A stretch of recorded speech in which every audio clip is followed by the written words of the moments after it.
Yes, it's time for the clash, and Home Secretary Suella Braverman was in Washington yesterday giving a speech on migration. And reading the United Nations The Riot Act over their definition of a refugee, which she argued should be narrower and not granted to those fleeing their home country because they were gay or a woman. Meanwhile, back in the UK, her comments about multiculturalism and its impact on Europe have hit the headlines. Here's what the Home Secretary had to say. Multiculturalism makes no demands of the incomer to integrate. It has failed because it allowed people to come to our society and live parallel lives in it. They could be in the society, but not of the society.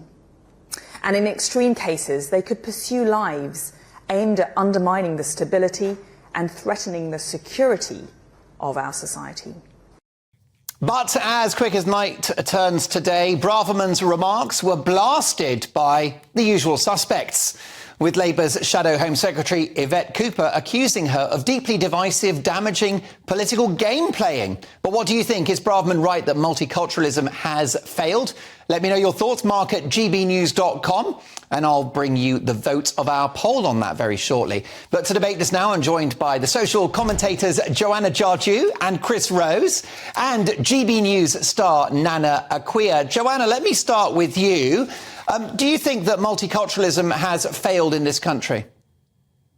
Absolutely not. I think that, when we have this conversation in this type of context, people usually talk about how inclusive Britain is and how open we are to other cultures. And then you've got somebody like the Home Secretary talking about how multiculturalism has failed, when really the history of this country, most of it has been built off the back of really successful multiculturalism, dating back from even when you look at things like the Windrush generation, and it's still being built off the back of multiculturalism. When you look at net migration figures, and when you look at the fact that we need people from other cultures and from other countries to come and fill the skills gap that we've got in this country. When you've got things like 100,000 vacancies in the NHS, 165,000 vacancies in social care, you need people to come. And actually, if we're saying that, we're a completely open and accepting country, then we should be able to accept other people's cultures.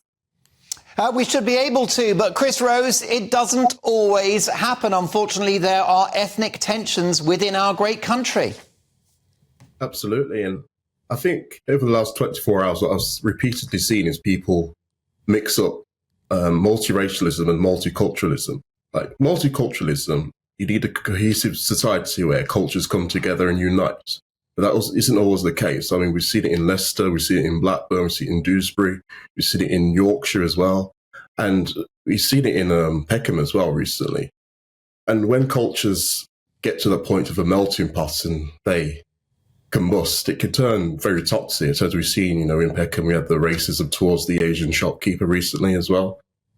And it's just not good. I mean, an individual ethnic minority having a successful career doesn't really change the fact that we do have melting pots in certain communities. And that's why I think Suella was absolutely right. I mean, she's not the first politician to say it. We had Liberal David Cameron said it in 2011.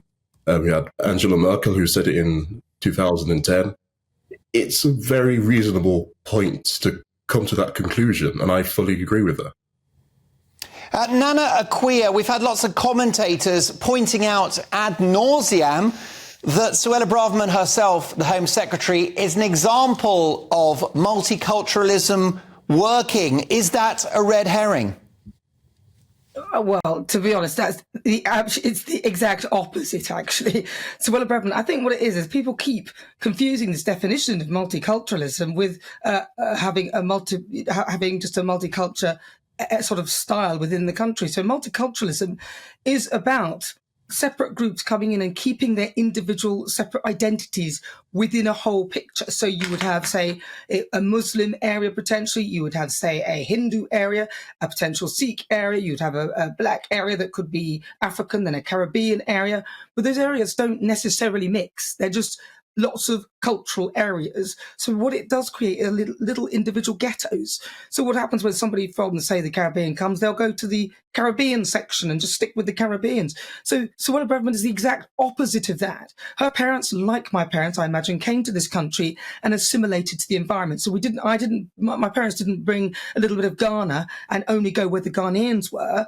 They literally just did as the British did. When in Rome, do as the Romans. And that is the opposite of multiculturalism. Multiculturalism is about having those little pockets of ghettos of people within their own cultural boundaries, in their own structure. And that's why she's saying it's failing. So it's a massive red herring, and it shows a huge lack of understanding of what multiculturalism actually means. And Joanna, you pointed out the Windrush. When people came in the Windrush many years ago, they literally assimilated to the British way of living. And as for needing people from other races and other parts of the world, that's not the point. The point is multiculturalism is almost like an isolationism, and that's not good, and it has failed. Joanna, briefly, if you can, Dr. Rakib Ehsan, who is a social commentator, has said what we're seeing is the conflation between being a multiracial democracy and multiculturalism as an ideological belief, a philosophical concept, and indeed a political idea.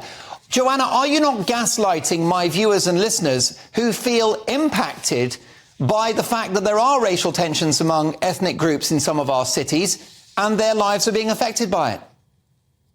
Well, I think that the solution to some of these issues would be to tackle on some of the issues that we've got as a country dead on.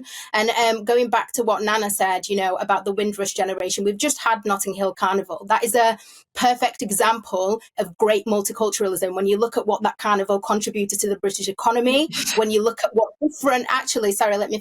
when you look at what different cultures have also contributed, whether it comes to food, when it comes to culture, that is what's positive about multiculturalism. When it comes to the tensions, that's a completely different subject matter. But I think the difference is with this, when it comes to what Suella Braverman said, is the context in which she said it. There's a difference between talking about whether people, are learning English enough at a sufficient standard to having this conversation about security and things like that. I think it's creating a narrative of fear of the other. And I think that it's just stoking tensions for absolutely no reason. Okay. For more division.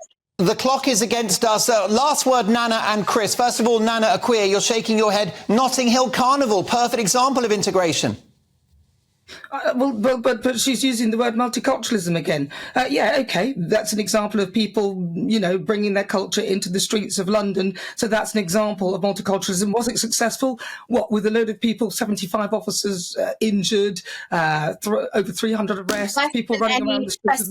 Sorry, I'll let you finish. Don't interrupt. I'll let you finish, yeah? I didn't interrupt you. People running around with machetes. If that is an example of wonderful multiculturalism, then hey. But I don't think so. I don't think that's the example that we should be drawing. What Suella Braverman was talking about. A couple of seconds from you, Joanna, and I'm going to give Chris Rose the last word. Joanna, final right to reply. Again, it's just stoking this division even more. Were there a small amount of crime at Notting Hill Carnival? Yes, but less than main. Okay, Chris Rose. Stoking division or drawing attention to a problem in our society? It's definitely drawing attention to a problem in our society, because when people arrive here, there needs to be more of an incentive for them to integrate. Like I say, one of the basic things is to learn the language of English. That is one of the things, but even with that, it's not always going the right way that it should be.